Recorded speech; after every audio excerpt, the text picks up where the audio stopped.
So I'll be sharing a little bit about the Colorado ECCS project today. Hopefully be able to illustrate for all of you how the early childhood councils really kind of fit into this work, and hopefully have a little bit of time to take a few questions. If not, I will definitely be sharing my information, so you can reach out to me directly and we can have more of a conversation. Just as some background, our project team for this grant project is myself from Illuminate. We're contracted with the Department of Early Childhood to provide that, like I said, backbone support, ensuring that the grant deliverables get done in time. Our project director is Kristen Lang from the Department of Early Childhood's Systems Building Unit. We have Amanda Culbertson, the Family Engagement Manager at CDEC as well. We received data and evaluation support from CDPHE, Karsten Bauman, and Marion Busey. And then we also have some equity consultants that are based out of North Carolina that has been supporting our work as well. So yeah, just a little background on who's been involved in leading the work. So quick background. The Department of Early Childhood, which was then the Office of Early Childhood, ECLC, and CDPHE had gotten together back in, I think, March of 2020 to write the application for the ECCS grant. The ECCS grant program is a program of the Health Resources and Services Administration, so it's a federal grant, and I believe it's the Maternal Child Health Bureau. And Colorado is one of 20 awardees, and so it's really cool that we're able to kind of collaborate and hear from other states as well of the work that they're doing. The vision for Colorado's ECCS project is to advance the infrastructure, capacity, equity, and sustainability of Colorado's maternal and early childhood systems of care. And I really like to succinctly put this as we're really trying to better integrate maternal child health with early childhood, since we are focused on the prenatal to 3 period, working on how can we better provide better systems that are being preventative to help set up families for success, and then working towards that overall vision for the early childhood system that all children are valued, healthy, and thriving, and have equal access to services, supports, and resources. Before I get into some of our strategies, I'll take a pause. Are there any questions about the overall vision and goal of Colorado ECCS?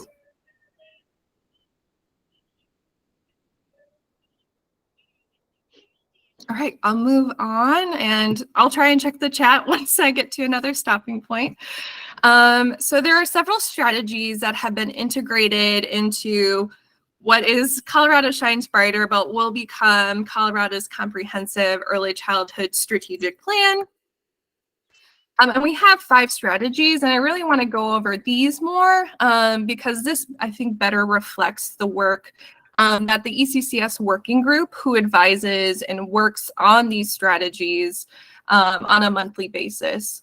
So the first strategy you'll see here is integrated coordinated intake and referral systems, aligned with the objective 1.2, ensure coordinated services, and really looking at how do we envision a better coordinated intake and referral system for that, especially that prenatal to 3 period, and ensuring that it's not once a child is born, but that we're creating those connections from that time that you know, the mom is pregnant and looking for supportive services, and that carries on into the child's life and as the family develops.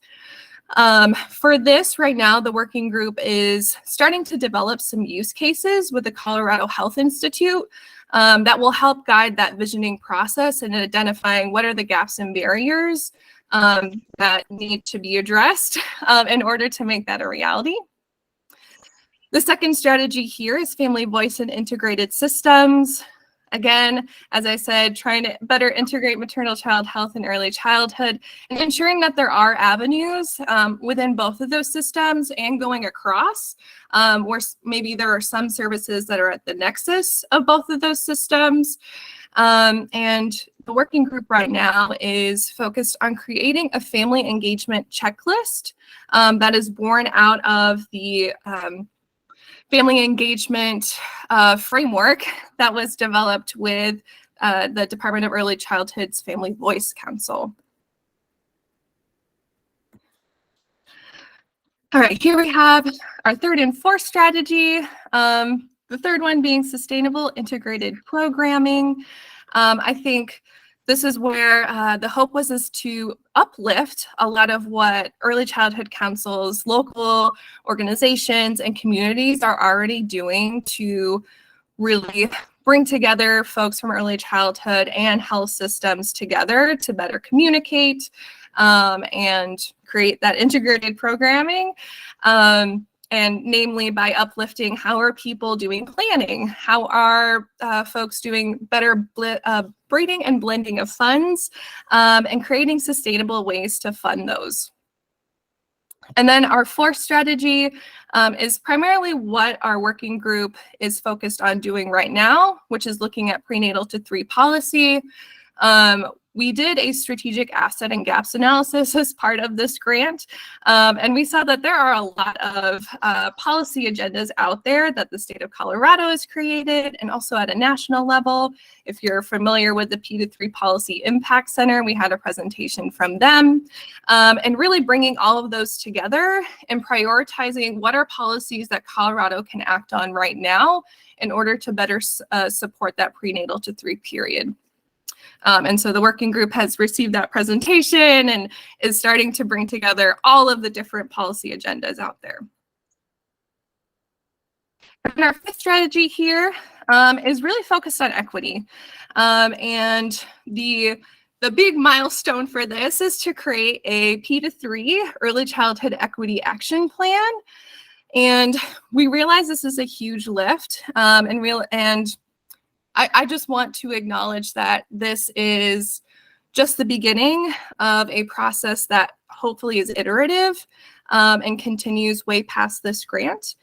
And the working group right now is starting to do some focus groups and targeting populations that we didn't necessarily see in our strategic asset and gaps analysis.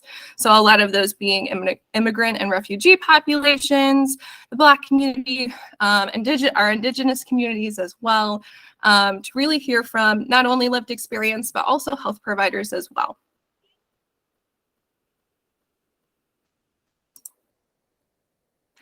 And as I hinted to, it's not just the project team that I listed off earlier that's doing all this work. We're really relying on our ECCS working group.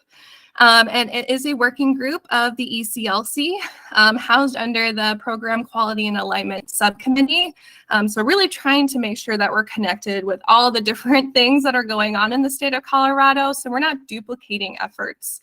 And we're really building upon or uplifting work that's already being done. And as you can kind of see here, we've parsed out the work between like 3 different teams within the working group so that we can do a lot of things simultaneously. I think I forgot to mention at the very beginning, but we were awarded the ECCS grant back in August of 2021. And so we will be finishing it after 5 years in July of 2026. And so I think there's a lot of strategies and a lot of work to be done. And this working group has been great of getting in there, asking questions, really moving us along. And I think a little bit of a project history. As I said, you can see here, we were awarded back in August of 2021. And the teams started their work not too long ago in February of this year. And I think we've made a lot of progress, and we're really excited because we're going into our 3rd fiscal year of this grant starting August 1st next week, and hope to be able to share more and hopefully include a lot more of the early childhood council's work and work of local communities. Something I'll just share almost as an aside at this point. we have evaluation of our working group and how well we're working together. And we realized there's a lot of great connections, right, with state agencies, but we don't actually get to hear, or other people from the working group don't usually hear about what's happening in communities. And so we're looking towards this next year of being able to do that more. And so that's why I'm really excited to be with all of you here today, since you're a lot of those folks. And just as a insight, these are a lot of the groups and sectors that are represented on our ECCS working group. So trying to really look at the systems comprehensively. I will say, still have a lot of work to do, as always. I'm sure we all know, of keeping and engaging all of these different partners, but this is really what we're striving for. So I realized I dumped a lot of information and went through that pretty quickly, but I want to pause and see, are there any questions? I'll check here into the chat as well for me today.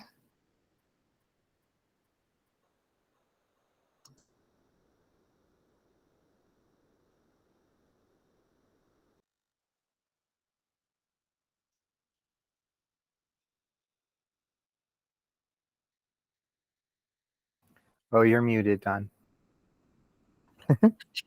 No worries, thank you. Well, if there's no questions, I will just copy and paste into the chat some ways that you can connect. Like I said, you are welcome to email me at that email here. I've also provided links to sign up for our newsletter, as well as be able to just check out more of the information and explore on your own on the ECCS working group page, as well as our project page as well. Thank you so much, Don. If you can just email me your presentation, I can include that in our follow-up as well. Looks like really exciting work coming, and we're kind of just at the start of it. So we're very excited to see where this goes. Thank you. All right, Kim. Hello. Good to see you. Hello. It's good to see you as well, and everyone else. First of all, thank you, Charlie, for this opportunity to get this message out to everybody. So my name is Kim Feller, and I work for Early Childhood Options in Summit County.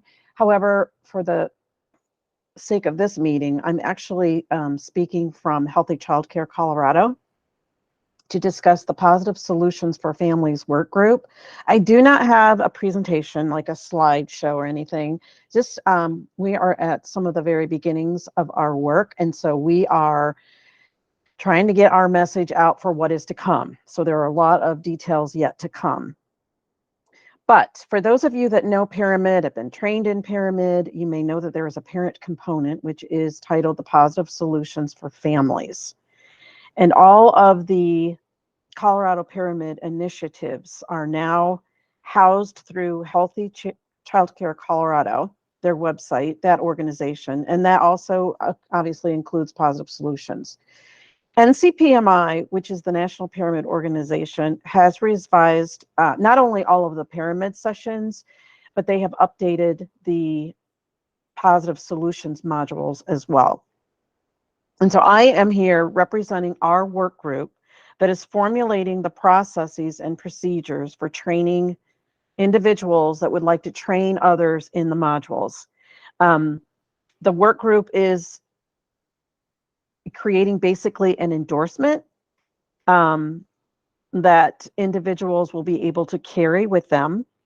And they are going to get this endorsement, like I said, to be able to train others in the modules, whether it be parents or other interested stakeholders.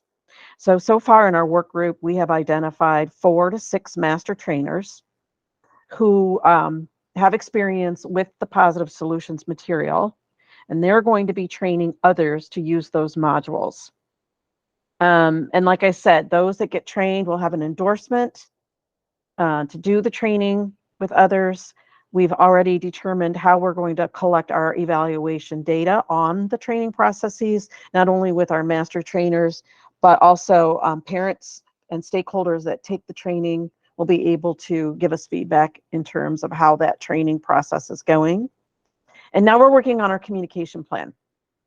And so that's why I'm here today with this group. And obviously we're going to be relying on our councils as well to get the word out that there are more details coming about how we contact or get the information to our ECE professionals about becoming trained and getting that endorsement to be able to use the modules with parents and or other stakeholders. The work is really coming from assuring that everyone who gets trained on the Positive Solutions material are getting a very comprehensive training, and it's very consistent across the state. So I'm just kind of putting it on your radar, and I will definitely be providing more specific details as we get things nailed down. Like I said, we're kind of in our beginning stages. Today we had a meeting where we're trying to align getting the endorsement for or the training that will be, the training that will be implemented at centers, how that could count for Colorado Shines points when centers are going through a rating process. Also, it will help to fulfill parent engagement opportunities for Head Start sites as well. So we're just kind of tooting our own horn, I guess I would say, for using the modules and getting that good quality material out for parents. But like I said, just want to make sure that this group also had access to the information, and I will provide updates as necessary. Does anybody have any questions about the work group so far from the little bit of information that I've shared?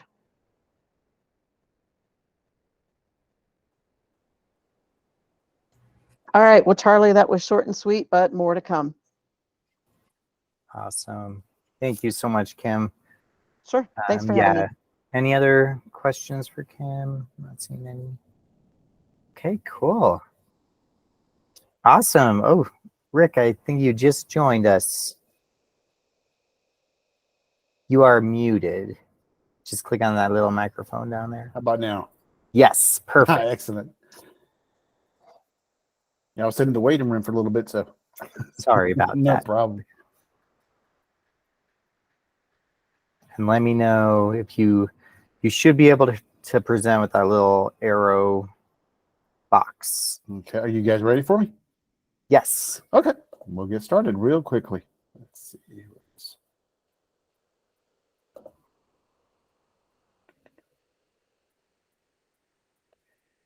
Make sure this thing is open.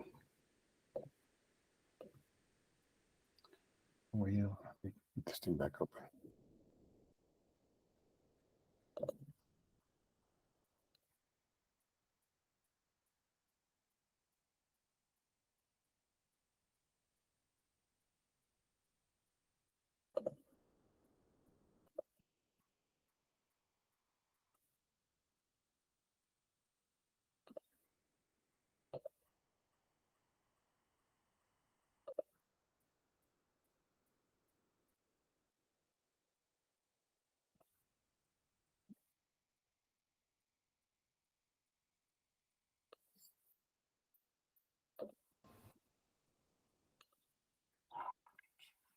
My apologies. My PowerPoint seems to be hanging up a little bit. Give me 1 second.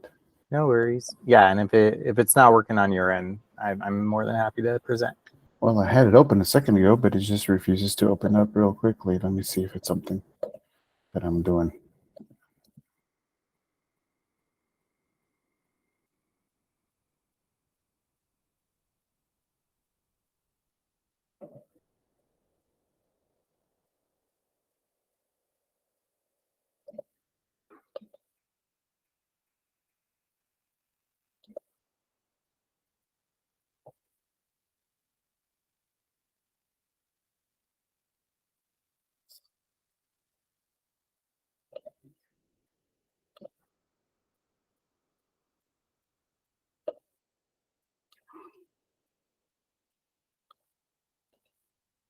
There we go. All right, let's see if it's, can you see my screen? Yes. Oh, Yeah, okay, it's not in presentation mode. Yeah, but about that's to okay. get that started. All right. How about now? Cool. Yes, Uh, perfect. Excellent. All right. Well, thank you very much for having me, and I apologize for the little technical snafu there. But my name is Rick Ramos. I am the facilities coordinator for Thrive Community Building, and as you know, we also are your partners for the E&E grant for the facilities piece, so the technical assistance. And just want to take a little time to kind of give you a really quick overview, because I like to just open it up eventually for questions or anything you want to ask me. So don't want to take too much time bragging about ourselves, but basically just introduction of who Thrive Community Building is, what is it that we are doing, and what we have been doing for a while, and just to give you a little bit of information. But Thrive itself, we are an organization that we are committed to sustainable solutions for early childhood programs. That means we really want to partner with anyone who's in the industry to be able to raise the bar on early childhood education. And that's really our mission, to be able to go beyond what is needed, because obviously our children are deserving of the best. And I think this is something we would like to be able to have an impact on. So that's really what it does. It's building capacity for a lasting impact. And some of the things that we do, of course, we came up with this little cute little idea of the 4 Ps of people, process, protection, and place. And essentially, the people is basically organizational capacity building, guidance and support through growth and change for the organization to be able to render the services for our children even better as a cohesive team. Our process, it refers to basically the child safety and supervision piece, either assessment or strategies to ensure that children are safe and the teachers are supported in their work. So that's something that we also do as part of our services. Protection really refers to security assessment and guidance and even security planning. So, for example, the active threat training or active shooter, some people would refer to it, but we like to call it active threat, and support in developing those procedures, the protocols, and the practices for safety and security, and hopefully to de-escalate a potential harmful situation. So we also are involved in that, and of course, place, and that means in the construction business, I guess, the facility assessment piece. Guidance even in renovation or design of the facility, coming up with tools that improve safety, the functionality, and the quality across the environment of the program. So that's really what we are all about. So those are 4 major areas.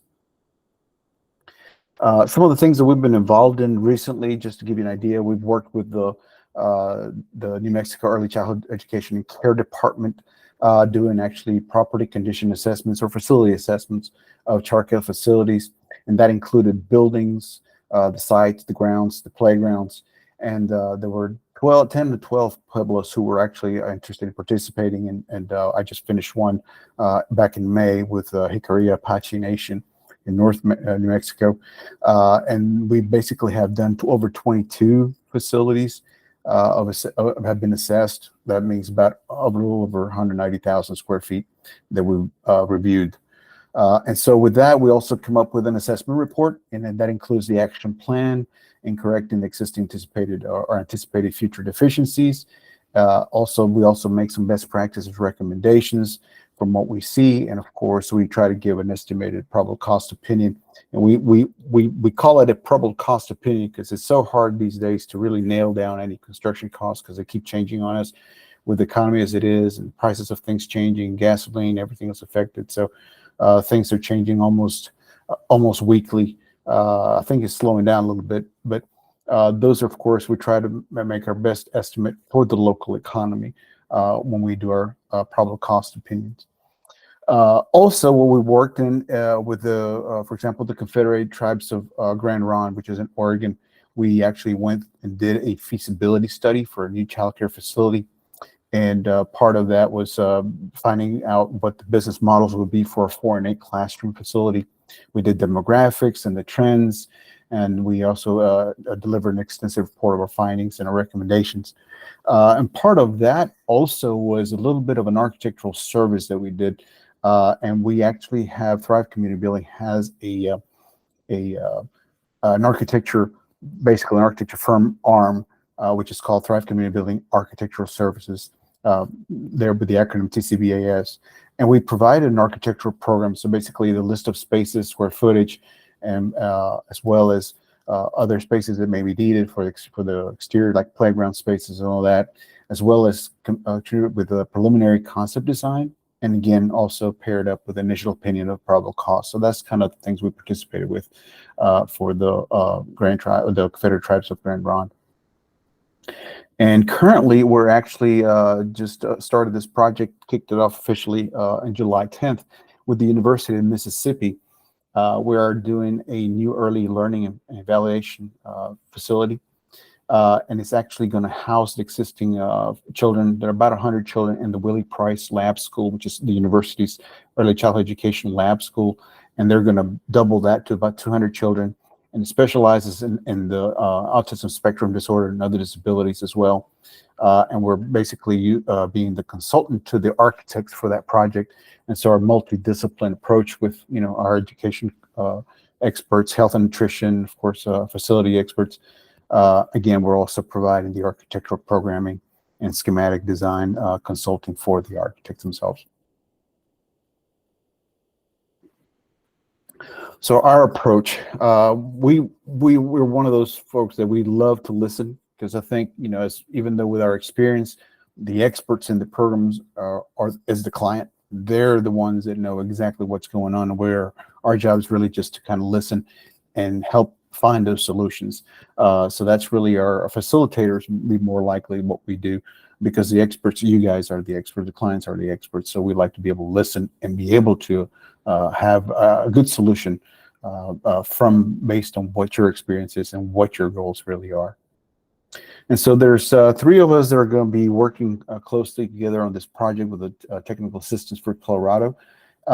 Monica Duncan unfortunately was not be able to join us. She was out in Oregon, as a matter of fact, doing a work there with the California tribes.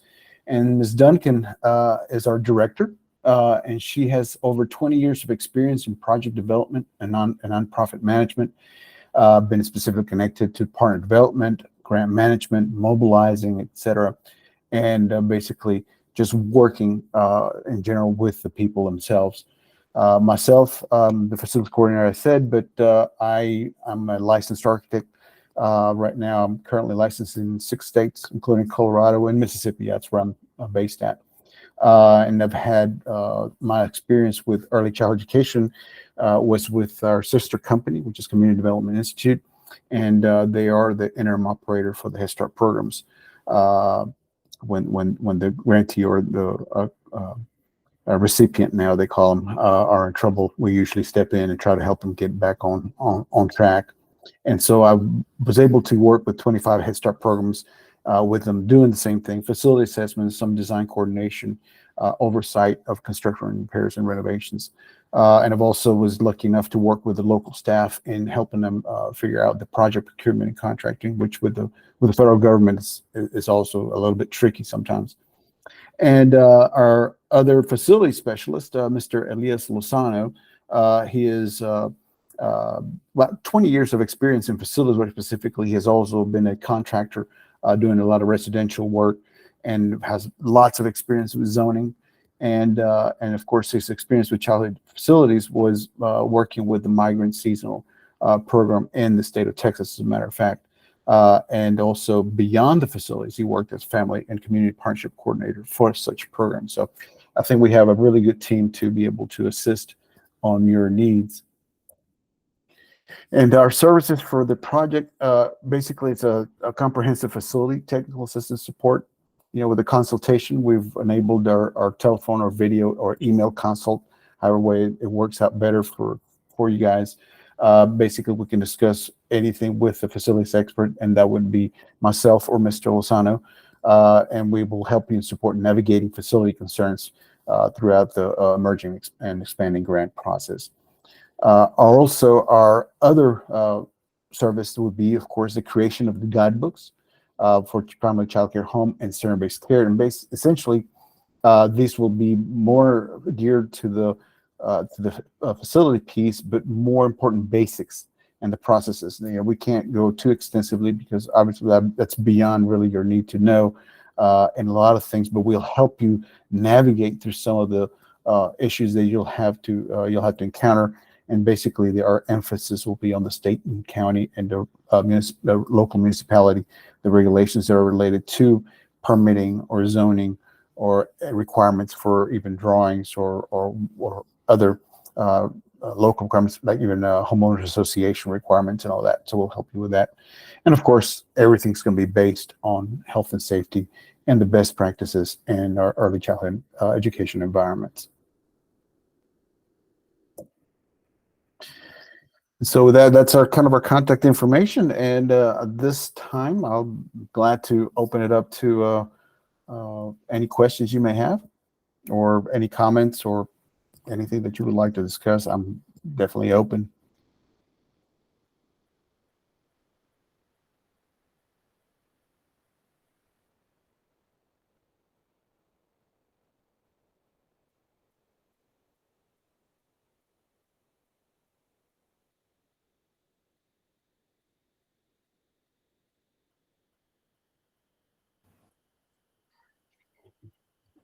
So Rick, if someone wanted to request one of these guidebooks, they would just reach out to you? Reach out to us. Yeah, so we're actually in the process of creating these, so they're not quite ready yet. We're still working with Emily and Bonnie on getting these things put together. But yeah, they'll be very soon. We'll be able to have these ready. Yes, Bonnie. Yeah, first of all, I just want to say thank you to Rick. We're so excited to have him and his team Thrive on as our technical assistance vendor. One thing I want to remind you guys as we open up the E&E applications in the next couple of days, Emily's going to speak to that further in a few minutes, but I just want to encourage all of you, if you have providers that are struggling, they're needing to find bids, they're not sure what type of contractor they need to find, what licensing requirements that contractor should hold, send them directly to Thrive. That is what they are here for. They can work with those providers and help get all that documentation so you guys aren't constantly running in circles trying to round it up. So I just want to remind you of that. Feel free to directly point providers to Thrive, as well as you guys can reach out. And yeah, thank you again so much, Rick. Absolutely. Thank you for having me.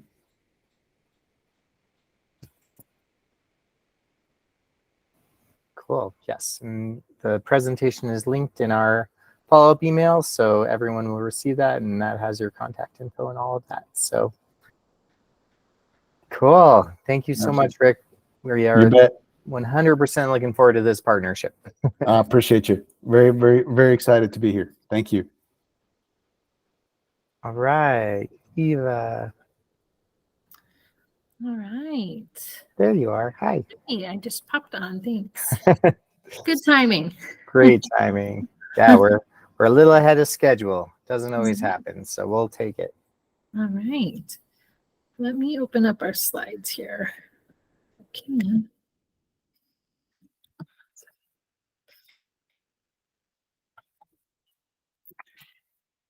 Sorry, I'm just trying to grab slides. All right. Here we go.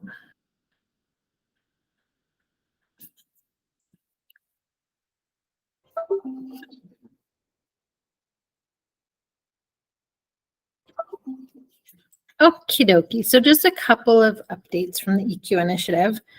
First, I wanted to open up with saying a big warm welcome to our new infant toddler training specialist, Leah Grossman, who is joining the EQ team. Many of you know her. Some of you probably don't yet. But Leah has contracted with the EQ initiative definitely since I started with EQ, which was about 6 years ago. So she has been an amazing asset to us as a contractor to help us run different trainings. And so we're really excited that Leah is officially joining the state team. So I'll let Leah take it away and say hello and talk a little bit about this slide. Yeah. So thank you. It has been such an fantastic, warm welcome. I'm super excited to be joining the Department of Early Childhood and officially on the state level of the EQ team. So it was like, share a little about yourself. If you don't know me, or if you do, I have been living this EQ life for a really long time. And EQ is what I am really and truly passionate about. So being able to support that work all day, every day is just amazing for me. And I'm really excited. I am a parent. I have 2 children, and my daughter turned 23 in June and is living in Denver, as she calls herself, a baby adult. She has her own place. She has a cat. She has a grown-up job. And my son is 8. He'll be 9 in October. And so I'm really just fortunate to have this gift of experiencing being a parent in 2 very different ways, and in acknowledging what I've learned and grown as a parent, which very much was impacted by me joining EQ and being a part of that. So it really has impacted me. We like to adventure outside, and I wanted to show these pictures. We went to Utah last year because my son was super interested in dinosaurs. He's still super interested in dinosaurs. And this is a picture we took next to the dinosaur that my dad has of a picture of me and my sister underneath when we were children. So it was this beautiful full circle moment for me as a parent. And I guess that's what I wanted to share with all of you. I know many of you, I haven't met all of you yet, but I'm really excited to be able to support you and to support your instructors and coaches. I really want to work on that communication and just that availability. And so I'm really hoping that there are things that are going well that you can share with me that are successes that I can maybe help other councils put into place or hear about so they know what their options are. I'm also hoping that you'll let me know if there's challenges so that we can maybe think creatively together about how we might be able to make things more efficient for you. I realize that with the councils, the EQ is like this much of what you do. And so I want to make the time that you're spending on EQIT something that feels good, flows smoothly, and you can check it off and know it's taken care of well. So whatever I can do to support that, I hope you'll let me know. Thank you, Leah. All right. Oops, too far. Did I go too far? No, there we go. Sorry. So I am starting to send out some of your contract letters with your invoice templates for this next fiscal year. One of the things that needs to happen before I can do that is the Q4 report must be submitted first. So Q4 was looking at April through June data. I mostly am needing the coaching data from that. So if your council is one of those listed there, I still don't have your quarterly report. So go ahead and submit that as soon as you can. And then I can send out some of those award letters. So I just wanted to make sure that we were saying that. And we are starting some of our courses now. So that's exciting. We have a couple of the first courses beginning. We do have the course list available on our website. I have it linked here in a couple of places along with the contact sheet that has your primary EQ contacts on there. So please go ahead and check that stuff out. If there's anything that you see that's incorrect on the contact sheet, definitely let me know.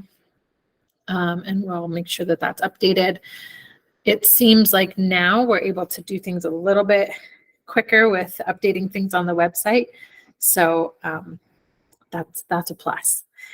I did want to say that materials have been sent out to communities. So if you haven't received your materials yet and you are teaching in this fall time period, definitely let me know so that I can start to track things down or see what happened.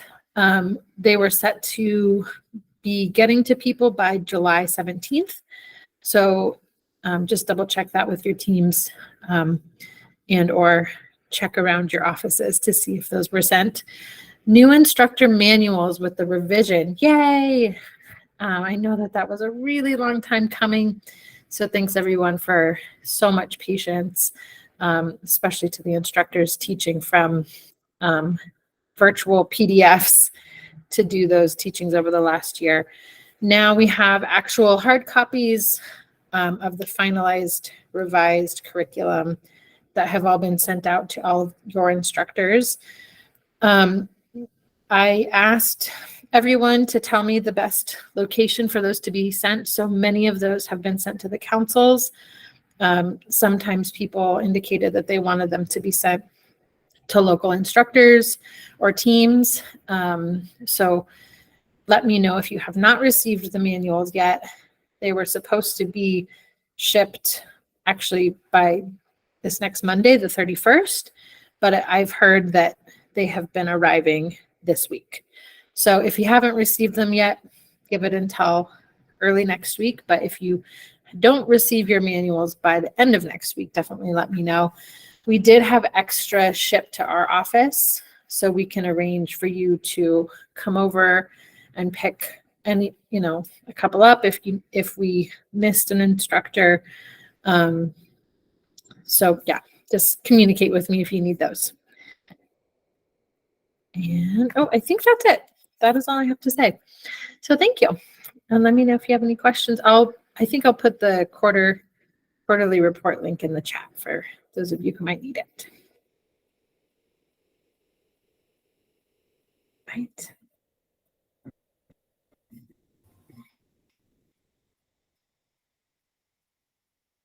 Cool. Any EQIT questions for Leah or Eva? Leah, we're so excited that you are on board full time. Yeah, we're super psyched to see you here. So, cool. All right, we are zooming along. Let's see. Next up, do we have, is Kristen on or Megan or Marika? We are here. Oh, there you are. Hi. Hi. Okay, let me just share screen here. Happy Thursday, everyone. We are here again for a quick review of some updates from our State Systems Building Initiatives unit. My name is Kristen Lang. I'm the unit manager for SSBI. I'll kick us off, but then have my colleagues Megan and Marika add some additional information for you. Just a few things I wanted to put on your radar regarding our preschool development grant birth through 5 initiatives. You may or may not have heard some of these pieces of information, but wanted you to be in the know. As you all may be aware, Colorado had an initial planning grant in 2019 through which we did a needs assessment and strategic plan, and then were awarded a 3-year renewal grant to implement a number of the strategies in that strategic plan. And then we were awarded a new planning grant in 2023, and we're doing an updated needs assessment strategic plan, which I'll tell you about again in just a moment. And had expected that we would then be able to apply for a new renewal grant to again be able to compete to implement a number of those strategies that come out of the strategic plan refresh. However, we learned from our federal partners at ACF and the Department of Education that they did not have enough funding available to offer a competitive renewal grant competition this fall, which is what we had all been planning for. Initially, we were like, oh no, that's really bad news. The silver lining of this is that they said, really what we realized is we had so little funding left and available that it made more sense to just offer supplemental awards to all existing planning grantees rather than having states compete for a very little amount of funding, but put a lot of work into an application, and very few people being funded. And so we are receiving from our federal partners a supplemental award for our current planning grant, and they expect that along with that, we will ask for a no-cost extension to continue some of those planning grant activities into 2024. We then would have, with the no-cost extension, through December 30th of 2024 to continue that work. We've been talking at past state TA days about a few of the planning grant strategies, but we'll be continuing to highlight some of that work here because there's quite a bit going on through the planning grant that I would like to make sure you all are aware of.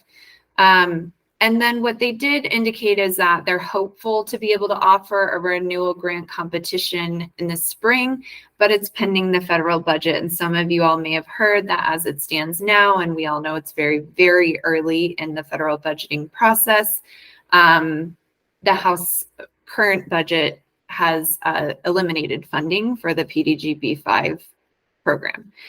So anyway, that we're early, we'll see what happens, but just wanted you all to be aware of that information. PDGB-5 has brought more than $35 million into our state in the last 4 years. It's a big deal, and certainly all of you have been key partners in those funds and those activities. You just heard from Eva. She did some really great work with EQIT and Find coaching through PDG, and certainly lots of other examples. So something to continue to keep an eye on. Just a quick update on the PDGB-5 needs assessment. Colorado Health Institute is our vendor. We've talked about the needs assessment update previously, but for those of you who maybe weren't able to join, I have the research questions here linked. It is to understand what are the key needs in our broad early childhood system. And so you can take a look at those research questions and kind of understand how the CHI is going about understanding those particular needs. Their initial findings of those needs are due to us at the end of this month, which means they'll be coming to you very soon. And just a reminder that those are subject to be refined based on additional data collection that they're doing right now. But that's really exciting. That'll be the first time since 2019 that we as a state have looked comprehensively across the broad early childhood system and asked, where do we really need to invest? We also have a quick update on the strategic plan. So in response to those new needs assessment findings, we'll be updating the state's early childhood strategic plan that belongs to all of us, all of you, us at the department, other agencies, everyone who participates in this system. Some upcoming engagement ideas to just keep an eye on. We will have focus groups in August. And so I'll be sending out information probably to Megan Lockteff to distribute to you all, promotional materials to have families, early childhood education teachers and providers, and those roles that support families prenatal to 6 broadly, pediatricians, fatherhood support specialists, or family support specialists, home visitors, etc., to sign up. There will be key informant interviews, and then also community conversations. So the plan right now is for our vendor at Start Early to reach out to Megan and see if we can get on a Hot Topics here soon, so they can hear from you all about what strategies you think would be most useful to respond to these identified needs. The last thing I wanted to just mention to you all before I pass it over is that through this process of both the needs assessment and strategic plan update, we've heard from our partners, and particularly those in the health realm, that when we say early care and education system, or even early childhood system, they're not seeing themselves reflected in that. And that is in those terms. And so, we started out with talking about the needs assessment and strategic plan scope as the early care and education system. We heard that feedback. We said, okay, we'll say early childhood system because we definitely mean to be inclusive of health and medical providers and all of that. And even moving to early childhood system, they said we don't see ourselves reflected in that either. So I have here a quick poll. I'm just going to ask you to complete. It's going to take 2 minutes, no more, to just ask, how do you talk about the system in your community? I would love to learn from you what resonates with your partners, because we know that councils work across all domains of the Early Childhood Leadership Commission Early Childhood Framework. And so just would love to learn from you, get some guidance as we sort of embark on this conversation of how do we call this system we all work in that makes everyone feel seen and part of it. So if you would please put your responses in that survey, that would be great. In the meantime, we can move on to Megan.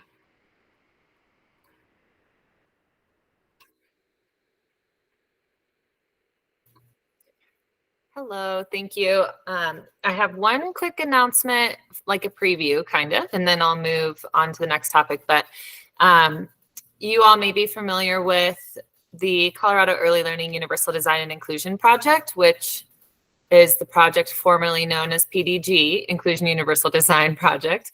But this is a cohort model project that has been in iteration for a couple of years and has completed successfully 4 cohorts for licensed providers. So this is upcoming. This is just a preview, and I've linked the website in the slide deck that we'll share with Charlie, where the application will be posted on August 29th. But just as a reminder, this is a 6-month cohort for licensed childcare providers to apply for, to engage in monthly professional development and access resources and learning for how to make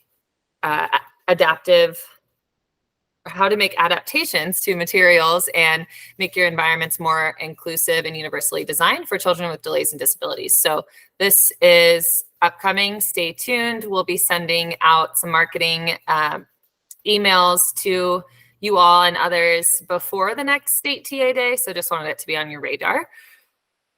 And then you can go to the next one, Kristen. Okay, so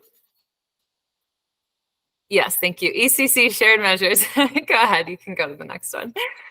So this is the same slide that I presented last month. It's just another reminder on the timeline of the shared measures. So in June, we prepared for this by presenting to folks at the ECLA Hot Topics call on June 9th, where we previewed everything that was going to be upcoming when we released the data collection form on July 1st. So in that meeting, I shared a slide deck that is linked on this. I'm gonna put the link in the chat, but you all will have it. But here is a link to the slide deck that was originally shared on June 9th and shared with you all last month at the State TA Day call. But that is a slide deck that has all of the links that you should need for early childhood shared measures, or early childhood council shared measures, excuse me. So in there, you'll see the guide, the updated Google form, and a link to sign up for office hours and some reminders. And there are 3 more office hours upcoming. So if you have questions and you're digging in there and you still want to get some additional support, there are 3 more options for you to sign up for, to connect with me and some folks from ECLA.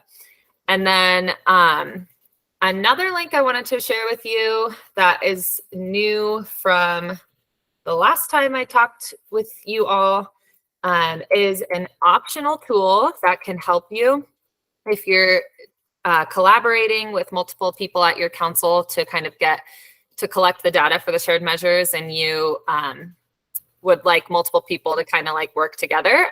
I made an optional workbook, so do not have to use this, but if it feels helpful, here is a link to a workbook that is literally just a copy and paste from the Google form. So it's the exact same questions that you'll see in the Google form, just pulled over into a Google Sheets workbook. Please make a copy. There are instructions on here to make a copy of this. This is a template, but if you would like to use one for your council, feel free to make a copy, and you can plug information into the Google Sheets workbook. And then once that is done, you can transfer all that information to the Google form by August 15th. So that is still the deadline. And thank you to a couple folks that attended office hours and brought this issue up about wanting to collaborate, because then we were able to make this workbook. So any further questions, please reach out to me. You'll see my email address at the end of this call, but happy data collection, and please don't hesitate to reach out.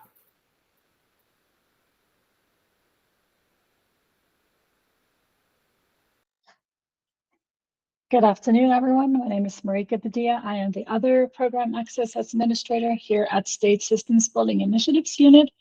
And I'm here to talk today really quickly about the local organizational capacity regional convenings. We've mentioned these in previous state TAJ meetings, but just a quick recap of the events. We can go to the next slide, Kristen. So these regional convenings are on the topic of supporting families with infants and toddlers. We focus on strengthening families and providers, and as well as the workforce within the infant toddler landscape, but also focus on collaboration and coordination between local organizations in these communities in supporting families with infants and toddlers. We have completed 2 of the 4 events. We're going to Pueblo in 2 weeks for the 3rd event. And for each regional convening, we have up to 4 teams who get awarded into the event. These teams are built out of 2 to 6 local organizations within the community, and one of those organizations is the team lead. And then the purpose is to come to the event to get some professional developments and facilitation, and then continue a plan in the community on how to support families with infants and toddlers. And we also offer a $5,000 mini grant following the convening. We can go to the next slide. So like I mentioned, we've completed 2 events so far, Glenwood Springs and Durango. Durango was just last week, and it was a huge success. And applications for the Pueblo event, which is August 9th and 10th, have been closed. We're hope to announce the awards this afternoon. So if you're on this call and submit an application for the Pueblo event, please look out for an email coming out this afternoon. And Greeley application is open. It will be closing next Friday, the 4th. I will drop the application link here in a chat. If you have any questions about the applications, please email Megan and me, and we're happy to answer any of the questions you may have. And just a reminder that there's no cost for teams to attend these convenings. We offer mileage reimbursement. Lodging and meals will be covered during the regional convening. So it's a really great opportunity for local organizations to gather and have some dedicated time to collaborate and coordinate and just plan together. Any questions about the regional convenings?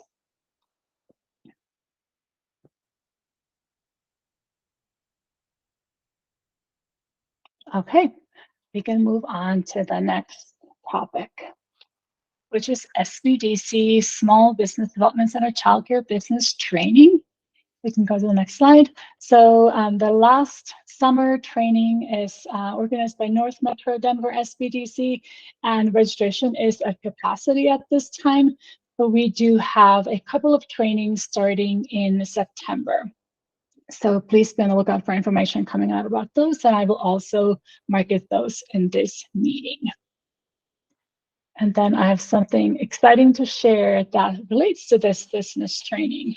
So we have created this wonderful one-pager that is a 4-pager. I will link it here.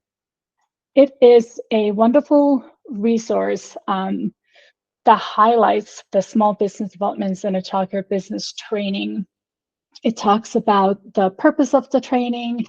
It highlights the growth from when the program started in 2020 and how it has grown to include so many more early childhood councils and SBDCs who partner to provide this great no-cost training for childcare providers and those who are interested in becoming childcare providers. It provides information and data about participants, as well as great testimonials from both the SBDCs and the providers who have participated in that training. It's always nice to read those firsthand comments from folks who have taken the class and seen the great benefit of the training. And just the one pager highlights the impact that the business training has on both the SBDCs and the providers.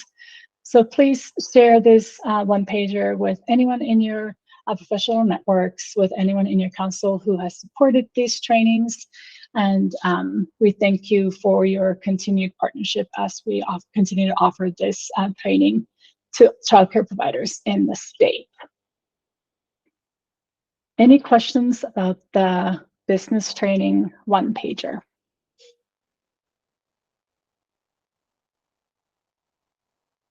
All right, thank you so much for your time today. Any questions from anyone else on, I know I kind of sped through the PDG stuff just to make sure we were on time, and we might have scrolled a bit quickly through inclusion, universal design, but yeah, any other questions for us before we pass it on over? Okay. Thank you all so much. And we are, you know where to find us here and on the screen. All right. Bye-bye all. Thank you, Kristen, Megan, Marika. We always appreciate your updates. And again, I'm always just so blown away by how much work you guys are doing at all points. It just never stops. All right. Speaking of never stopping, we have Brenda here to introduce something that we were introduced to last year, and now it's back. Yeah, a little refresher on the tax credit.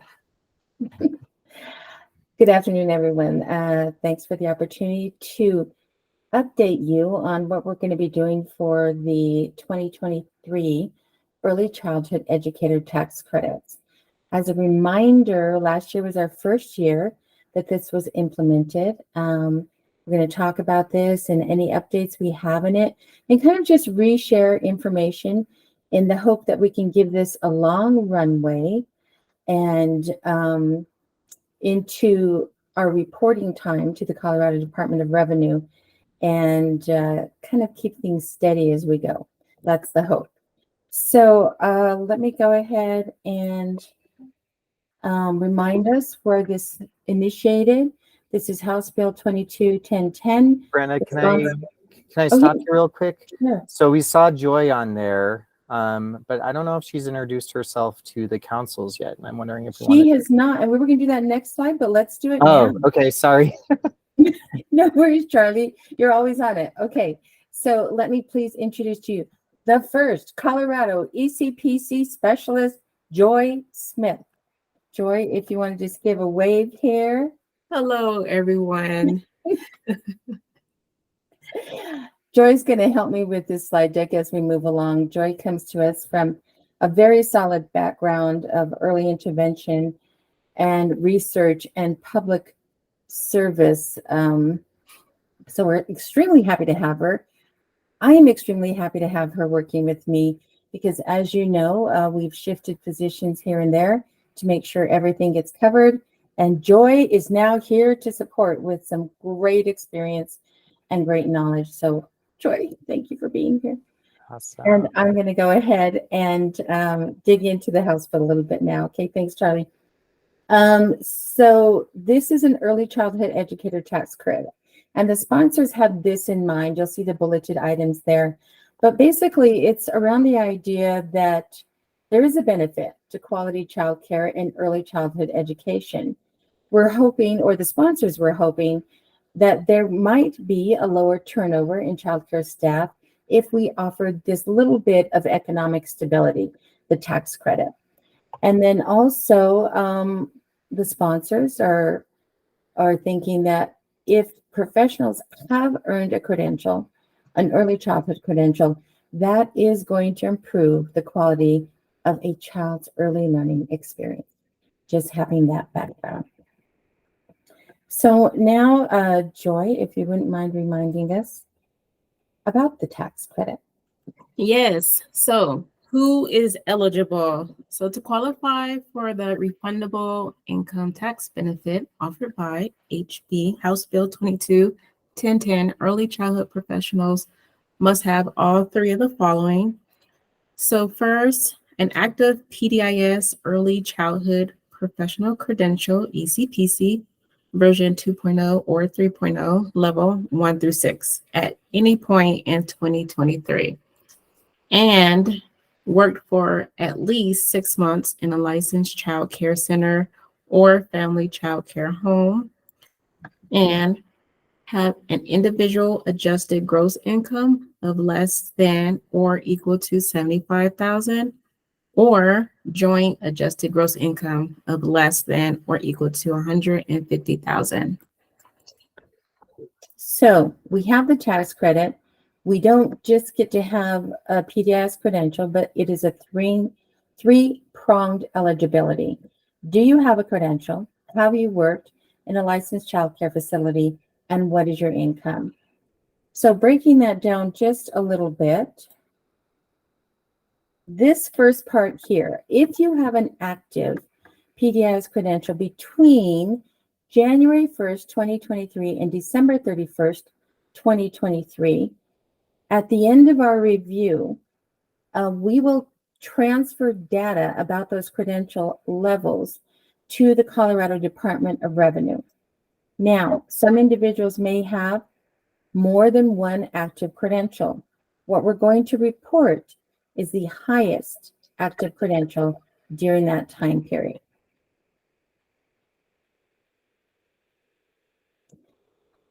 So the second part of this is that we're looking for the experience in a licensed child care center or family child care home.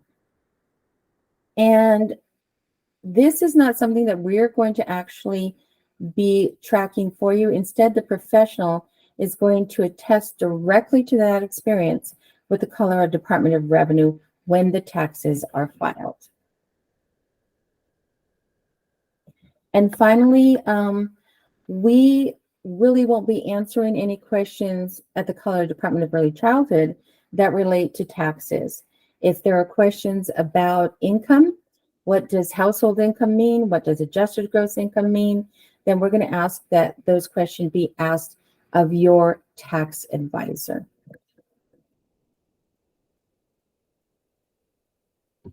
Okay. So in regards to who might benefit by submitting a new ECPC application for the tax credit, there's the applicants who do not have an active ECPC between January 1st, 2023 and December 1, 2023, have an active ECPC level 1, or have an active ECPC level 2. And below there is a link. The link is to a worksheet that gives a lot of great information. And on page 7, you can tally points in each component area to get an idea of what level you may qualify for. So check that out as well. Now you may have noticed, you say, wait, is that a typo? 12-123, that is not, and we'll explain that in just a moment. Okay, the reason Joy went through who might benefit from it is because if you are an active early child, well, if you have an active credential, okay, that is a level 3 through 6, you are basically eligible for the same and the highest tax credit. So if you have an active credential, it is not going to benefit you for the purpose of the tax credit to submit a new application. You're already there. If it's active in 2023, your name will be forwarded to the Colorado Department of Revenue as having an active credential. So levels 3 through 6, you might want to wait till your credential is about ready to expire 2 months prior and submit an application then. Okay. So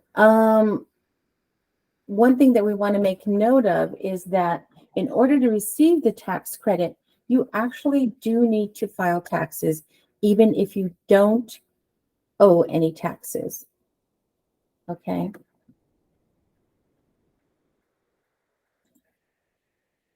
So the money, how much is 2023 tax credit? So for ECPC level 1, it is $850. The ECPC level 2 is $1,080. And levels 3 through 6 is $1,620, which is increased from last year. Also, the link below is a link to the Department of Revenue, and that will explain how to claim that tax credit. So make sure you want to take a look at that. It looks like someone has their hand raised. Sorry, that was an accident. Oh, no worries. Chelsea. Chelsea's part of this now. Okay, next. All right. How do you know what your credential level is? This is a common question because you folks are busy out there. Our professionals are very busy. They don't always have time to track. Do I have an active credential or not? So you can find this information, or professionals can find this information in their PDIS account under approved credentials and qualifications. Okay. Once you get into approved credentials and qualifications, then what you'll be able to do is view both your active and archived credentials. Active for the current year, archived because the latest credential is the one that's going to show in the active, and then everything else is going to move down to archived. Okay, so you can see the expiration dates on both of those in this section. You'll also be able to view what level you're currently at.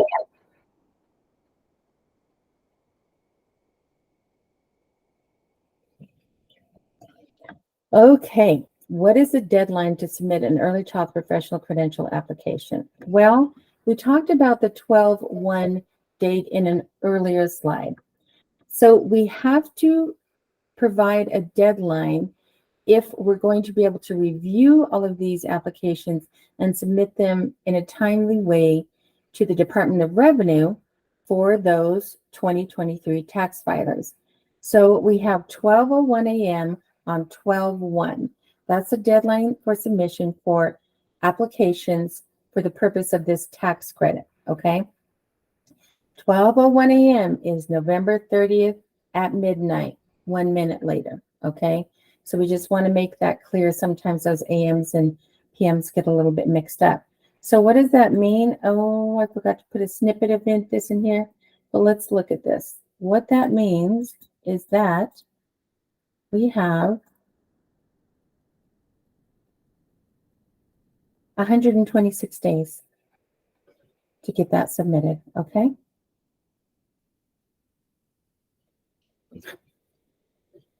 It seems like a lot of time, but I can tell you it's not. Collecting documentation can get a little bit sticky at time, and the correct documentation as well. I thought, do we have questions? Yeah, there are a couple of questions in the chat. Do you want me to read them? Would you please?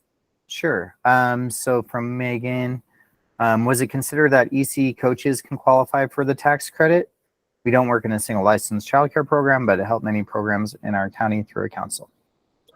Megan, if you have a PDIS early childhood educator credential that is active, you can. You cannot apply with a coach credential. That's not the way the bill was written. But if you, in fact, have an early childhood educator credential, you can. Shelley, how long is the credential review process right now? Right now, as of this morning, it was 56 days for turnaround. Okay. Also, will those of us who work for councils ever be included in tax credit?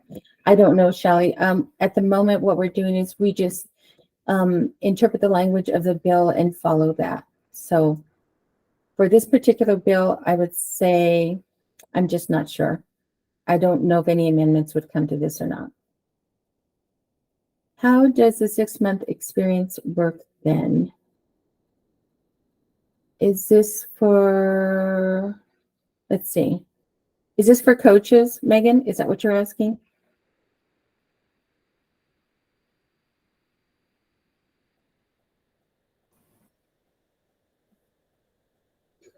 Megan, you can unmute yourself and ask the question. She said yes. Oh, okay. So we're going to have to take that on an individual basis, submit your application. We'll look at what experience you have. Just note that in order to get the experience component for the ECPC, you need a minimum of 455 hours in a licensed child care or family home care setting. So keep in mind also that there's, and I'm not sure exactly how this might work for coaches, but there's 4 components to the credential. So that would be formal ed, experience, professional development, and then your demonstrated competencies. And also, Megan, if you wanted to look at your individual situation separately, I'm happy to do that with you. Okay. All right. I'm not following this very well, Charlie. What's the next one? Let's see. So we left off regarding the credential. I thought to qualify for the tax credit, you had to work for a licensed childcare facility for 6 months of the year. This is the part that affects our contract coaches, council staff, etc. Yeah, that's part of the bill, Lisa. So as I mentioned earlier, all we can do is follow the language of the bill for this particular tax credit. And then to follow that up, does it have to be this year for 6 months experience or overall experience? It would have to be that you can provide 6 months of evidence of experience. So it could be, your entire professional career. Yeah, and I'll have to double check that. Let me get back to you for sure on that. I would hate to misspeak at this point, but I think I better check that one out before I say any more about that. Cool. Yeah. So to clarify, there's just a question clarifying the two. So if you work at a council as a coach, if you have 6 months of experience in a licensed childcare classroom, you would be able to apply for the credential. Is that correct? I would have to read that again. Is that from Lisa? Who is there? Well, so Megan asked a question and then Shelley asked a question. Okay.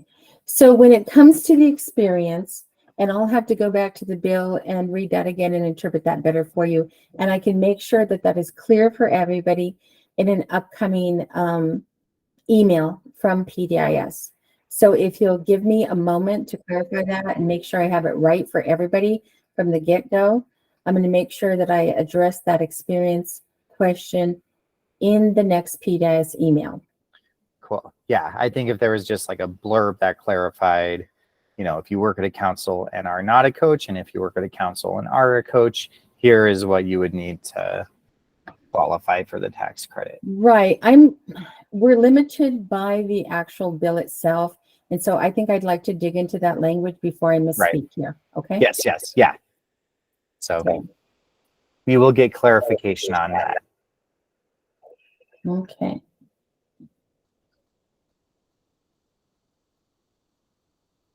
All right. Are we good to move on then? Shelley, yeah, I'm sorry about the confusion, but again, I don't want to misspeak without having good information for you. Okay. Yes, Shelley. Feel free to unmute yourself. Here we are. All right, here I am. Thank you, Brenda. Just wanted to make sure that I was understanding correct, because originally you said yes to Megan, and then it was kind of no to me, but I would love to hear some clarification about that. If Yeah, and I don't coaches- want to come across that way, Shelley, for sure. But what I want to do before I say any more and misspeak on this, we're just getting into this again for the new tax year. And sometimes as we think we have things straight in our head, it's better to backpedal and double check and verify before misspeaking any further, okay? Okay, great. Thank you so much, Brenda. Really appreciate you. Of course. Yeah. All right. So So we do have PDIS help sessions offered both in English and Spanish, available Tuesdays and Thursdays, and it's covering a variety of topics. And on the screen you see on the left under Sunday, those are the topics that will be discussed for the prospective week. So please do come out to those help sessions. There will be lots of staff there to help answer those questions for you that you may have ongoing questions about. yeah, and we plan on including ourselves in this. And if you'll notice that about every 3 or 4 sessions, it says ECPC applications. That content, Joni is giving us an opportunity to adjust that content. These are Joni's help desk sessions. Joni Zisman as a PA's help desk manager. And so what we're going to do is kind of adjust that ECPC applications depending upon the group that shows up there. So if we have folks that actually, hey, I know the ECPC, I really want to talk about the tax credit, will be available for you then. Okay. All right. I know there's a lot of questions. I know there's some unanswered right now. We're going to continue to create a cadence of communication through the PDIS email. Oh, let me back up, Kristen. There's a link on that right here. Okay, so if you want to register, just you can do that here. I think the link, yeah, the link works here in the slide deck, so you can just register for the session. Brenda, are you able to paste the slide deck into the? I absolutely will. I will, yeah. Thanks. So yeah, register, ask your questions here. I'll be better prepared on the experience question. I'm pretty sure I know where it's at, but I just want to double check to see if there's a way to provide a wider benefit or not. I'm not sure, okay? And so what I wanted to say, if the communication cadence on this is going to be that we're working through Joni's help desk sessions. We're sending out emails about every 2 weeks. We'll kind of send the information or updated information through those mass emails that are sent out. But I wanted to offer, if you have a platform where you feel it might be beneficial, maybe you have coaches or who are helping people fill out applications, and you'd like either Joy or I present or part of that virtually, please let us know.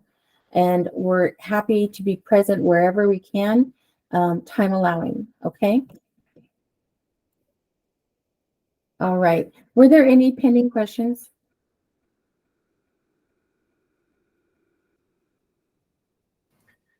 No, I think we're just going back to that, whether or not you need to be employed by a center. So we'll make sure to get that hard answer as soon as we can.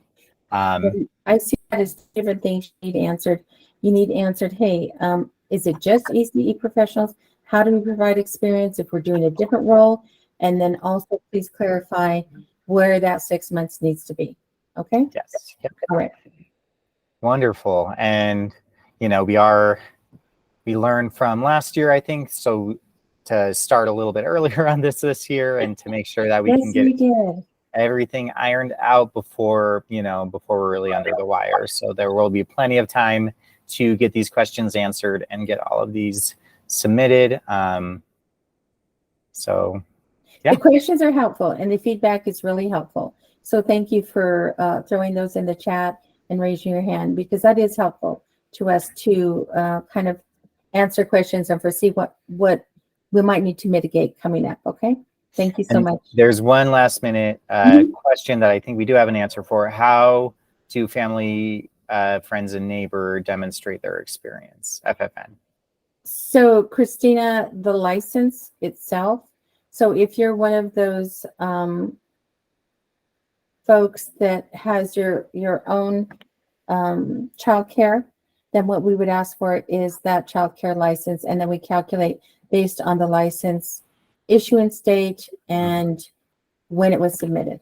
So there would have to Brenda, be, I think what she's clarifying is it has to be a licensed program that they worked in. That's currently how it reads, yes. yes, yeah. And I'll also, Christina, I'll also include that in those experience questions, okay? Thank you. Awesome. Thanks for jumping on, Brenda. We'll probably have Yeah. you jump on in a couple months too to give us some Absolutely. updates and push us along. Thank you so much for the opportunity. Thank you. And yeah, if you could just, oh, cool. I'll do that now. Thanks, I'll add the Joy. link. Joy got it. Thank Yeah. you. Cool. All right, team, it's our turn. Here we go. So yeah, we have a few topics that the QRIS team is going to be presenting on. So let's go ahead and start with Alyssa, who is going to chat real quick about employer-based childcare.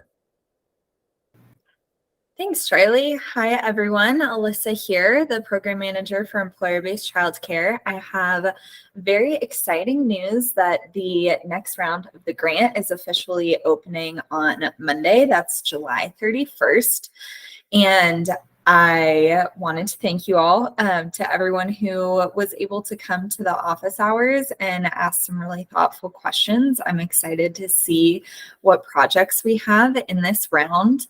A reminder that this round is from SLFRF federal funding, so there are some specific requirements for that, like there are for E&E, and the application will be posted on the vendor self-service website and be open for 30 days. So that is from July 31st to August 31st.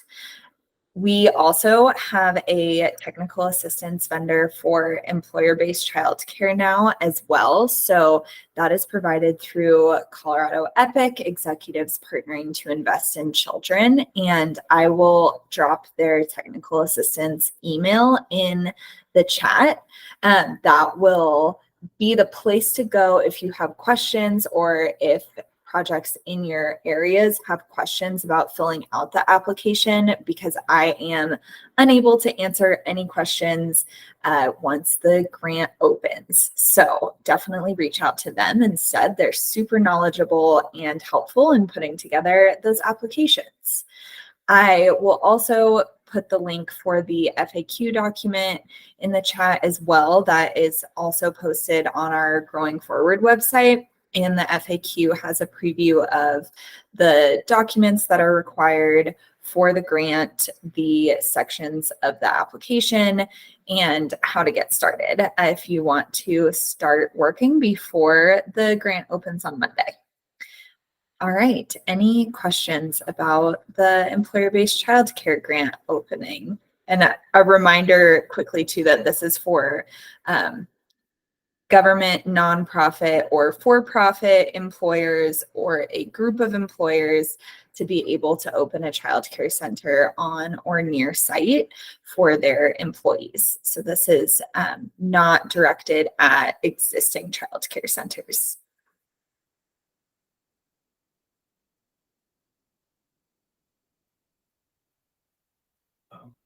Great. I will put those links in the chat, and I will keep an eye if there are any additional questions. Thank you all.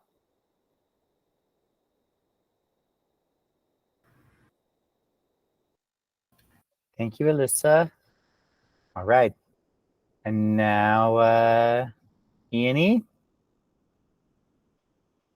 Ready to rock, Emily? You're muted if you're talking. Hi. Hi. Hold on. Okay. I mean, that would be a crisis. Okay. It's time for everybody's favorite part of State TA Day. Actually, probably not. But I'm excited to see you. We're going to do our E&E update. Yeah, Rebecca Jo. That's right. She's my buddy at office hours. And Jennifer, I'd love to see you. Karen Thiel, y'all are my people. Okay, I'm going to present this And I have to do it big because I don't know, I have issues. So here we go. So that's to say, Charlie and company, if you guys see questions, just like pause and tell me, and then I'll answer them. Okay. So some of you may know that, oh wait, it's coming. Come on, Ian. This slide is dedicated to Alyssa because she is a fellow Swiftie, and I thought that this song and this part, kind of reflects, how we've been going on this journey. And also, I think as much as I joke about this, E&E is totally an opportunity that a lot of our providers wouldn't normally have to have access to these types of funding. So I actually don't think of E&E as a problem. It's just, when you've seen one E&E application, you've seen one E&E application. And that's what makes it so fun. Okay. So I'll give you all the update. Spanning and emerging applications to date. So we've got over 100 eligible applications. Woohoo! We've granted almost $6.5 million. So you're like, Emily, come on. You can't tell me how many total funds are remaining. Well, that's because we're still trying to figure out what that extra $3 million looks like and where it goes. So these are from those 102 applications we've received almost, potentially added almost 3,000 slots.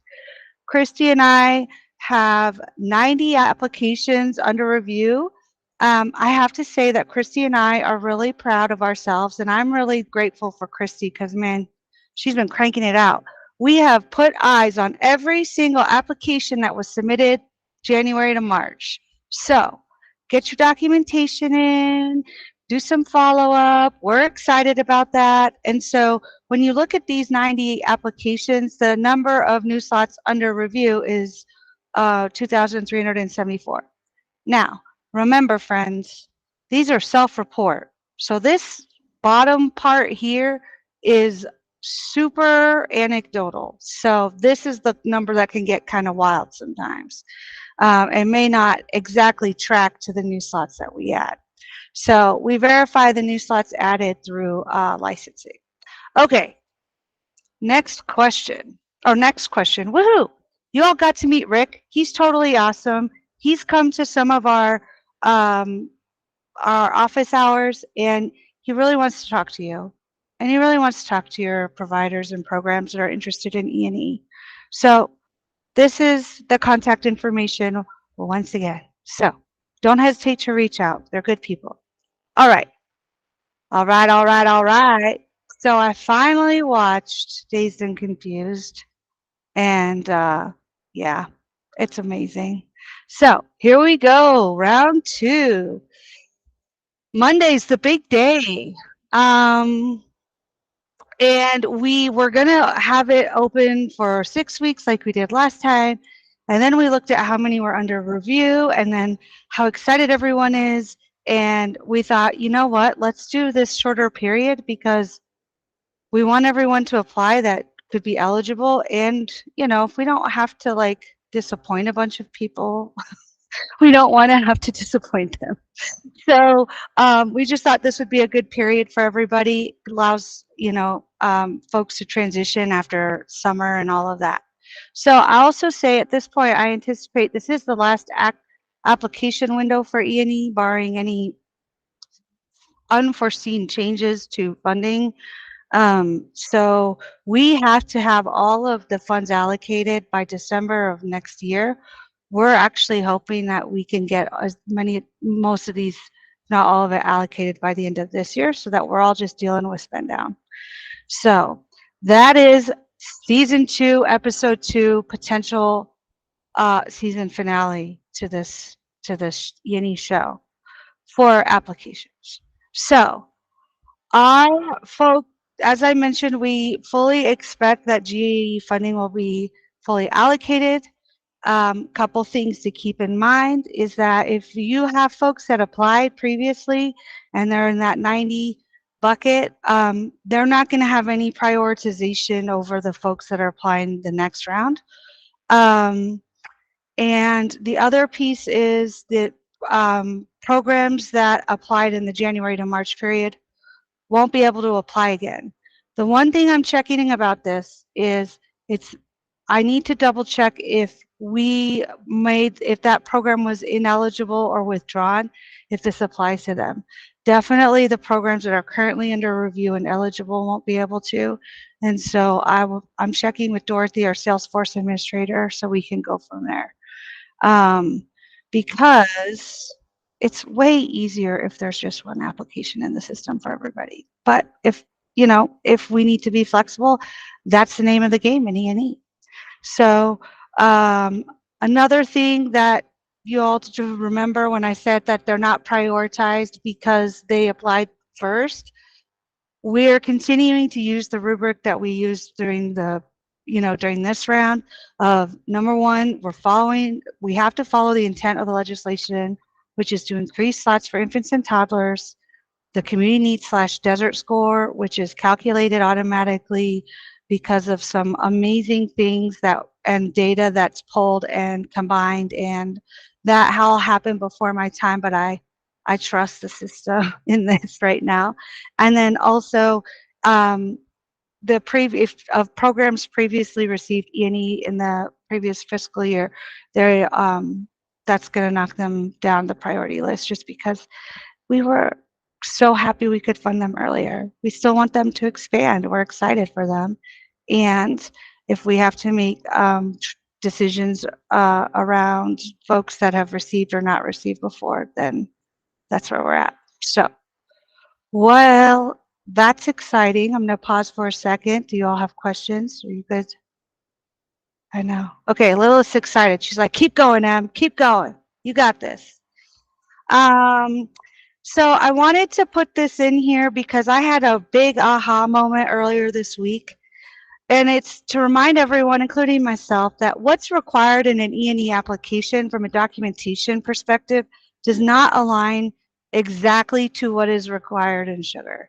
And what I mean by this is it really helps all of us, I think including you guys, you all. I'm trying to stop saying you guys and I'm failing, but here we go.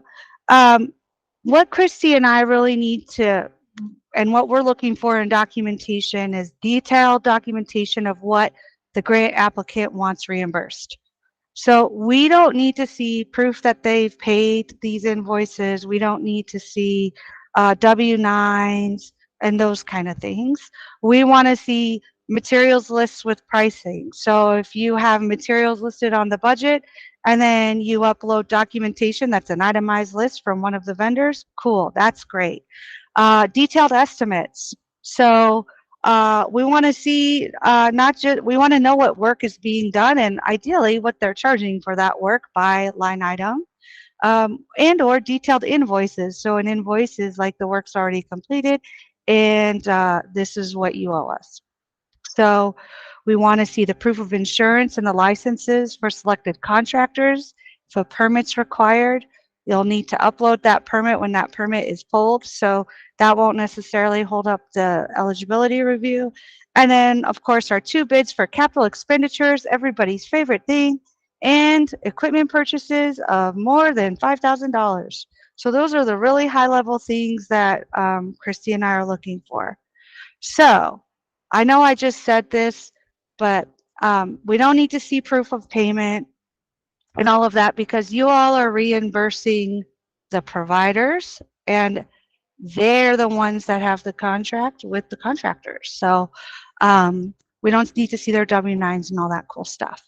The other piece I wanted to take a minute to remind you of is that there are licensing requirements that have to be met before any eligibility decision can be made. So you all are killing it getting that documentation in. And if the program hasn't applied for the change in license to add that room or change that room, it's bound to, we're at a pause and a standstill till they do that application. The other thing we need is either a consultation guide, and remember those were created so we could make eligibility decisions before the license type is active and operating, or they need to be open operating at the emerging expanding site. So if you have a brand new family child care home. They're a new license and their license type is open. They have met both parts of these licensing requirements. Same if you have a center and they've added a room or changed a room and that room is licensed at that change and that's what you're applying for. Or the original inspection has been completed. So if a licensing specialist has come out to do their original for that family child care home, the license isn't open yet, but they've been on site, that can meet this requirement. So I just want to put that out there because every once in a while we run into folks that haven't applied or they're not able to apply for that change request for whatever reason. Okay, everyone loves capital assets and expenditures. So I put in here, this is exactly what we put in our communication to you last week. But I thought I'd do a little quick step-by-step.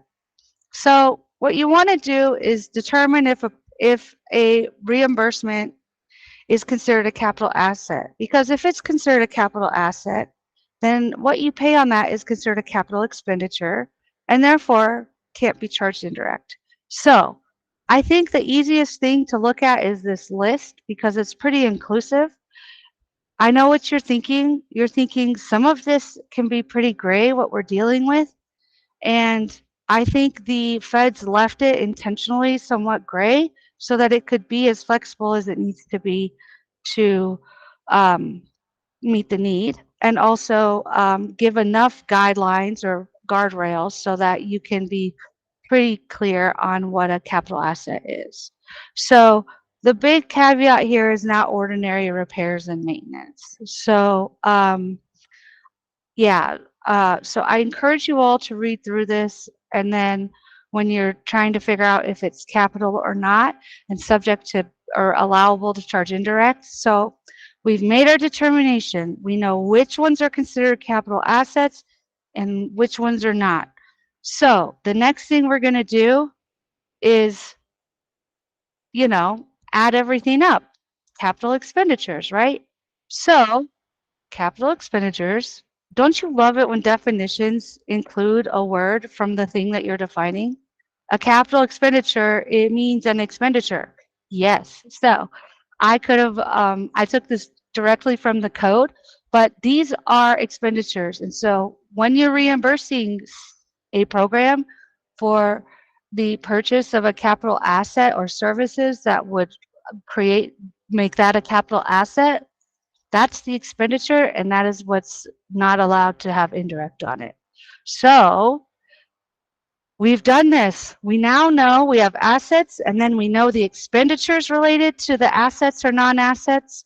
And then what do? Okay, cool. Sugar's been updated, right?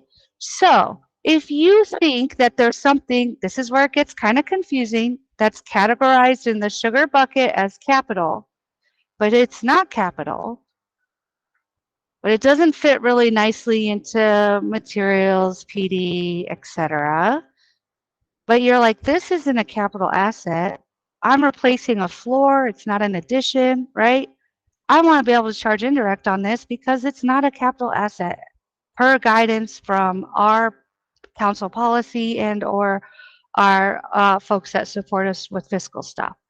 And I want to charge $100 because, you know, I'm just replacing a little bit of floor, $1,000 worth of floor. This program is, and so I'm going to do that. And here's the justification and we go from there. Yeah, Charles. Emily, sorry, we got clarification on this. So what it asked there, where it says the eligible amount, you actually put the entire amount of whatever it costs. So Okay. this would be if the project cost $100, I would put $100 there. If the project cost $1,000, I would put $1,000 there. Cool. So then you put the total project amount and then in the background, the math happens when you run the report. Right? Thanks, Charlie. I tease Charlie sometimes and call him Charles and you know, it's all good. So thanks, Charlie. And I want an invite to the loft. So you're going to put in everything that you say, okay, this is a floor. We're replacing the floor. We're not doing like crazy expensive, like wood from Brazil. It's just reasonable, and we're just doing that. So we're going to charge indirect on it. Cool. Then you fill that out as part of your spending, capital spending request, and indirect will be included on the report for that request. Our lovely and wonderful partners who support EC Connect Help Desk, Jessica, and then Lilith and Charlie helped put together this article on charging indirect if you think you should be charging indirect, okay? If you are like, nah, these are all capital assets, you can just ignore that last third step, right?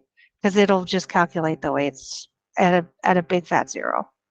So, clear as mud, everybody. I think once you're in it, it'll make sense. And if you have experience with these capital spending requests, which I don't, so that's why I might sound a little like rote on this, but I think if you have experience, these new fields will help us out a lot.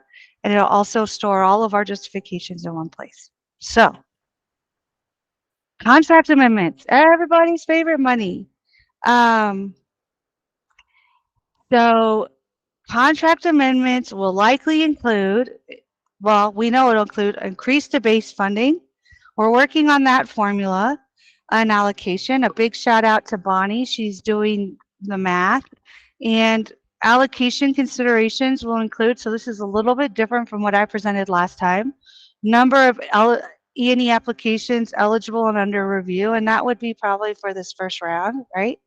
And then because once the application opens, it's kind of a moving target.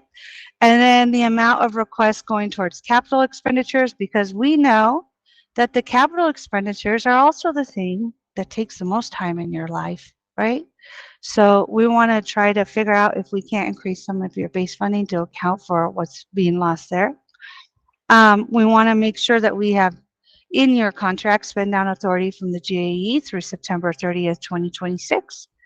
And then we're figuring out, remember how I said the TBD numbers at the very beginning, right after Taylor Swift slide, of what's going on with this 3 million that was added to E&E, because you all are doing so awesome at it, where it ends up.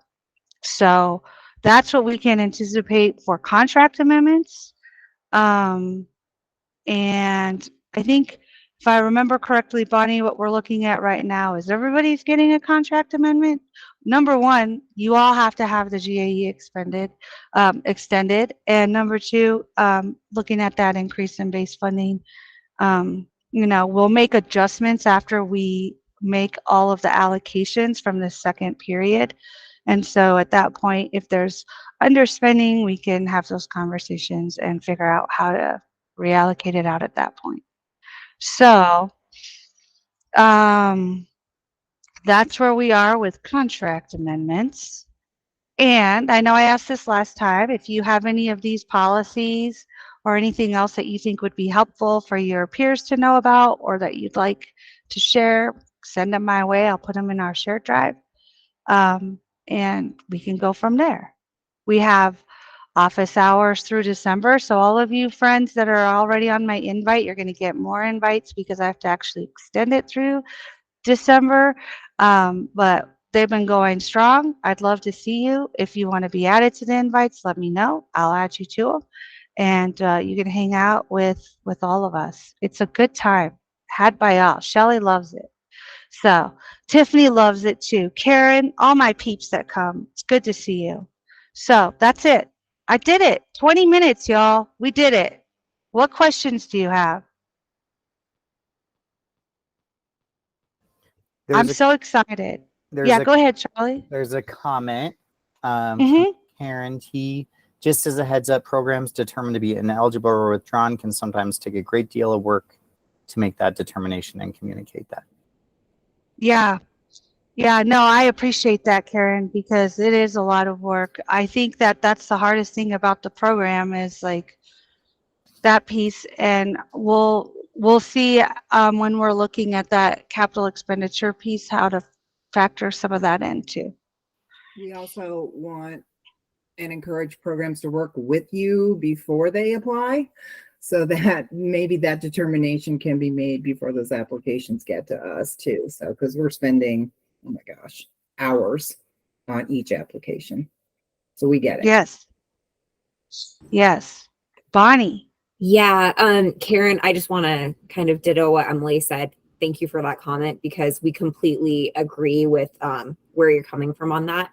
I also encourage you guys as you're spending time on outreach, as you're spending time working with these providers to make sure you're billing us for your base funds. Bill us early and often so we can make sure you guys are covered on that front for those applications and all of that work you're doing on the front end.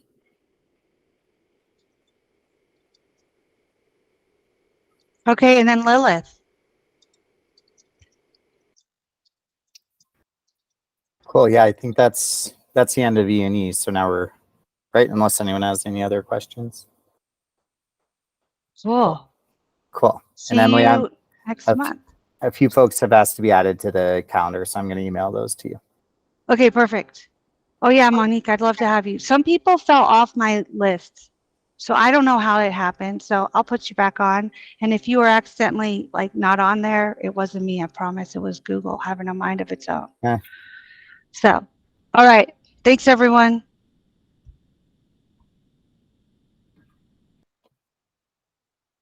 All right, Charlie, am I good to go? Yes, yes, yes. Cool. For some reason, my screen sharing is like super different than it's always looked with Google. I have no idea why. I just wanted to mention that because it's like way easier to do it today for some reason. Anyway, I am jumping on here really quickly just to present a couple of reminders. One of those reminders was also mentioned by Megan LeClaire via the shared measures reminder, but I am here to mention our new test annual report that is due August 15th, as well as your strategic plans, a review of your strategic plan also due August 15th. And again, to remind folks, I've sent out links to all of the councils that will need to be completing the annual report, being those funding streams that you report on for your state work exclusively, and just the layout of it looking a little different. And so making sure if anyone has any questions, feel free to touch base with your council coordinator, or I'm happy to answer those questions as well because I've just had my face in this for a while, so I know it pretty well. Just making sure you have access to Salesforce, the correct permissions to access these reports. I've seen a couple of times councils did not have the correct permissions, or a staff on the council did not have the correct permissions. So just making sure you reach out to Dorothy to get those permissions updated. Or if you do not have that contact, reach out to me and I can connect you. So just making sure, yes, those are due the 15th of August, as well as your shared measures and as well as your strategic plans. And then the other thing I wanted to mention is merit awards. Of course, we're wrapping all of that up, just trying to get those providers that increased in level from May 1st to June 30th of this year, trying to get those providers MOUs. I have a list here that any council that has programs that are still waiting for MOUs or don't even have a QI application yet, you can access this. I can put it in the chat as well. I know that some councils are not working. Oh, I think, here we go. Okay. It's a crazy presentation day. I think some councils might not be working with some programs, just maybe those programs have indicated they're not interested in Colorado Shines at this time, or you know, that there's other things that are going on that they need to deal with before they engage in quality. But I am seeing quite a few that do not have a QIP or a QI application even started. And so if you want to reach out to those programs and they want to take this merit as kind of that initiative to also engage, that would be really awesome. I will be going through and awarding merits. I will have all merits awarded for any programs with an MOU, a ESQI or TSQI 24 MOU by the end of the day, Monday. So by close of business day, 5 p.m., slightly after, I will have those merit awards out. And then that is it. Those merit awards will need to be they will need to be requested in EC Connect for a check to be cut and then reconciled in a reconciled status by close of business day, August 4th. So it's kind of a time crunch, but hopefully, there aren't a ton on here per councils that have some remaining. And that way we can wrap everything up and get those checks out to those providers so that they can spend it by September 31st. Let's see, Lauren, I think you had a question. Do spending records for merit awards need to be reconciled by 8/4 or just paid out? And yes, that is correct, Stacy. They're only happening right now in this fiscal year, wrapping up for last fiscal year. And then Lauren, I believe they do need to be they need to be in that reconciled status. And if you're paying the provider out before, like if you have the fiscal means to pay the provider out before you seek reimbursement, that's totally fine. But they, for them to be in that reconciled status is how we're going to show that they were all completed by that August 4th deadline. So I'm not quite sure if that answered your question. Yeah. Oh, perfect. Okay. Yes. Yeah. Okay. We're targeting that date and really hope that everybody can get that. If there's a hardship, you guys just reach out and ask about it, because we just need to get this closed out, since they were over as of June 30th, but because our sugar system has that gap at the end of the fiscal year, we needed this time to wrap all that up. So sorry for the compressed timeline, but we do need to get those taken care of. So, and then don't forget to charge us for your base funds for that too. So I get to talk about that next. Anyway, go ahead. Yes, and that's all. Just reminders for annual and strategic plan. Again, have any questions, reach out to Charlie, myself, or Michelle. And then for the merits, I will probably be bugging you if I think that, hey, this MOU is still up for signing. Let's get that signed. So if you have any questions, let us know. Cool. So 2 minutes, and this will only take 2 minutes. I just want to get everybody a heads up. As you guys know, there's some stimulus for those of you who are involved in supporting the budget. We have stimulus funding in our budgets. I just mentioned the base funds for closing out the merit awards. And we also have stimulus funding for our family child care home provider initiatives, our availability of care provider initiatives. And there's a big push in our office to make sure all of those funds are spent. We don't want to have to return anything. So if you know that you will have underspending in any of those categories, please just shoot your coordinator an email and say, hey, I know I'm not going to spend all this down, and here's what I think I won't spend down. So, and don't be afraid to do that. And there's, no penalties or anything like that for that.